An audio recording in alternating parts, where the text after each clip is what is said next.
Nah, ini kabar dari Hulu Sungai Tengah. Nah, terjauh sedikit lah. Nah, jadi dari Polres Hulu Sungai Tengah ini Kula-Kulaai mengungkap kasus praktik pengemasan ulang baras dengan kemasan SPHP Bulog. Nah, jadi ada produk matan praktik ilegal gitu dipasarkan ke wilayah Kabupaten Pasir di Provinsi Kalimantan Timur, ujarnya. Wan Jua sudah berjalan 6 bulan Jijahai. Padahal ini harusnya jadi perhatian bersama kayak itu jual lawan. Ini ada diungkap lawan Polres Hulu Sungai Tengah kayak itu Nita lah.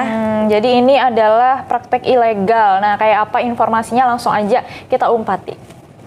Polres Hulu Sungai Tengah melalui jajaran Reskrim mengungkap kasus praktik ilegal pengemasan ulang baras dengan menggunakan kemasan SPHP Bulog 5 kilo. Praktik ini didapati di Desa Telang, Desa Awang Baru, Kecamatan Batang Alai Utara. Atas temuan ini, pihak kepolisian sudah mengamankan 2 ikung tersangka, berinisial HT Wan JH. Kasat Reskrim Polres Hulu Sungai Tengah, AKP Andi Patina Sarani, mengungkap akan pelaku mengaku menggawi pengemasan baras lokal dan kualitasnya di bawah standar Bulog, ke dalam kemasan SPHP Bulog 5 kilo. Kemasan ini diakui pelaku didapat matan manukari kemasan bekas yang dijual pada gang baras di pasaran. Andi menyampaikan setiap minggunya pelaku mampu mengemas ulang baras lokal sebanyak 400 karung memakai kemasan SPHP Bulog 5 kilo. Produk ini kemudian dipasarkan di wilayah Kabupaten Pasir, Provinsi Kalimantan Timur.